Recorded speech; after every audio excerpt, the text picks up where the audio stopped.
이번 함께 살펴볼 부분은 문제란 무엇인가에 대한 부분입니다. 네, 문제란 과연 무엇일까요? 그 부분을 이번 시간에 함께 살펴보고자 합니다.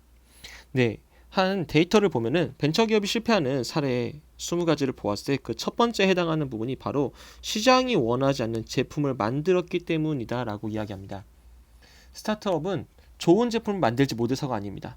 사업이 망하는 이유는 대개는 잘못된 제품, 여기서 잘못됐다라고 하는 것은 기능이 이상하다가 아니라 결국 이 시장이 원하지 않는 것을 만들었기 때문이다 라고 하는 부분입니다.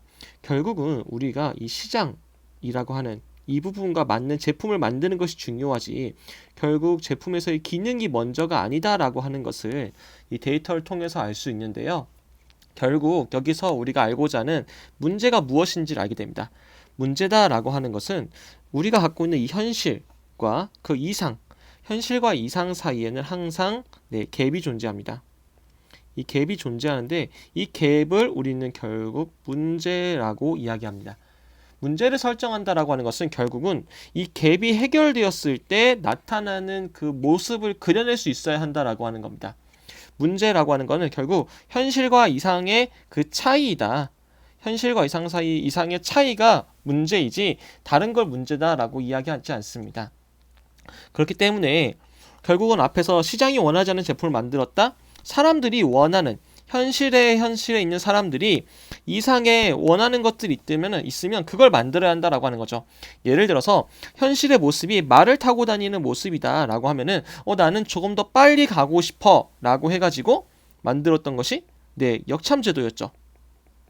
말을 바꿔줬잖아요. 한 마리의 말을 가고 있는데 무언가 이것을 더 빨리 더 많이 그 말이 지치면 안 되니까 말을 바꿔주면은 더 빨리 갈 수 있겠구나 해서 역참제도를 만들었어요. 그러다가 이것을 조금 더 혁신적으로 바꾼 것이 바로 자동차이죠. 말이 지치지 않으면 제일 좋을 것 같아. 어떻게 안 지치게 만들지? 자동차를 만들면 되겠다라고 하는 그러한 빨리 가고 싶다라고 하는 현실 속의 모습. 하지만 빨리 가지 못하는 현실 속의 모습이 빨리 가고 싶다라고 하는 이상의 그 차이를 만들어냄으로써 그것이 문제 상황이 돼서 우리가 오늘날에 자동차나 비행기와 같은 여러 가지 교통수단을 이용하고 있는 거죠. 이러한 것을 우리는 문제다라고 이야기하는데요. 문제의 유형을 조금 더 구체적으로 살펴보면 이렇게 볼 수 있습니다.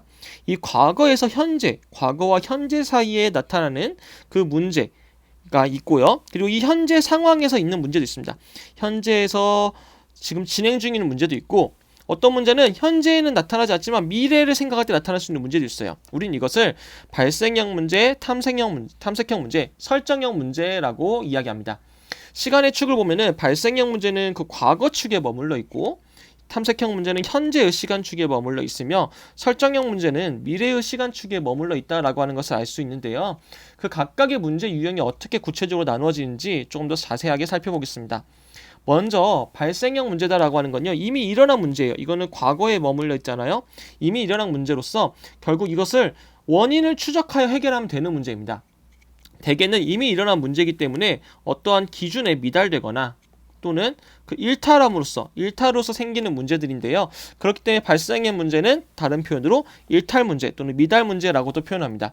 일탈 문제는 미리 정해진 기준이나 규칙에서 벗어난 것을 이야기하고요. 미달 문제는 예정 목표나 과제를 달성하지 못했을 때 발생하는 문제를 발생형 문제라고 이야기합니다. 발생형 문제가 과거에 머물러 있었다라고 하면요. 탐색형 문제는 현재의 시점에서 발생하는 거죠. 현재 시점에서 아직 일어나지 않은 문제일 수도 있어요. 그렇기 때문에 대부분은 현재를 무언가 개선하고자 하는 상황이죠. 어쩌면 지금도 괜찮아요. 전혀 불편함이 없을 수 있습니다.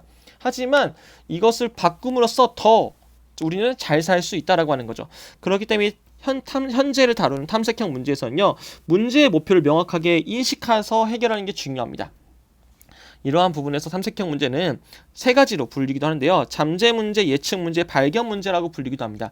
잠재 문제는요. 인식하지 못하다가 결국 확대되어서 어려운 문제예요. 인식하지 못했고 잠재되어 있어요. 그래서 우리는 이것이 문제인지 몰랐어요. 하지만 이 문제가 확대됨으로써 해결하기가 어려워지는 부분이 발생하는 거죠. 결국 이러한 것들은 조사나 분석을 통해서 우리는 잠재 문제가 무엇인지를 알 수 있는 겁니다.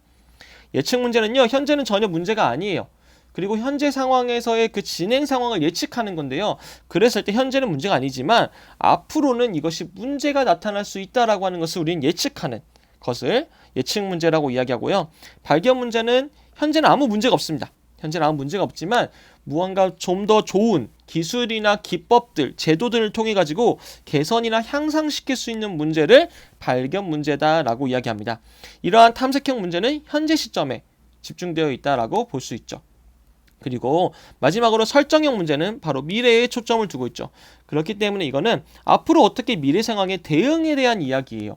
앞으로 어떻게 대응할 것인가. 결국은 장기적인 경영 관점에서 경영의 전략과 관련된 부분이라 볼 수 있고요.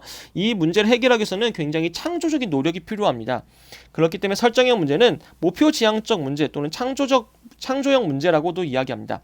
목표 지향적 문제라고 하는 거는 이미 발생한 게 아니잖아요. 앞으로 어떻게 될 것인가에 대한 이야기죠. 그렇기 때문에 새로운 과제 또는 목표를 설정함에 따라서 나타나는 목표 지향적 문제이고요. 그리고 우리가 지금까지 경험하지 않았어요. 경험하지 않았지만 그렇기 때문에 이 문제를 바라볼 때는 보다 창조적인 노력이 요구된다라고 하는 부분에서 창조형 문제다라고 이야기합니다. 앞서 이야기했듯이 우리가 지금 문제란 무엇인가 보고 있는데 문제다라고 하는 것은 결국은 현실과 이상 사이에 나타나는 갭이라고 이야기했습니다. 그렇기 때문에 이 문제가 무엇인가 우리가 정확히 알고 싶다라고 하면 이 질문에 답을 할 수 있으면 좋습니다. 이 문제가 해결된다면 어떤 피드백을 받고 싶은지, 결국 이 문제가 해결된 다음에 나타나는 그 당연시되는 모습, 문제가 해결되면 나타나는 당연한 모습이 무엇인지를 그려낼 수 있다라고 하면은 우리는 문제가 무엇인지를 명확하게 알고 있다라고 말할 수 있습니다. 문제란 다시금 이야기하면은 이상과 현실 사이, 그 사이의 갭이다라고 알고 있으면 되겠습니다. 고생하셨습니다.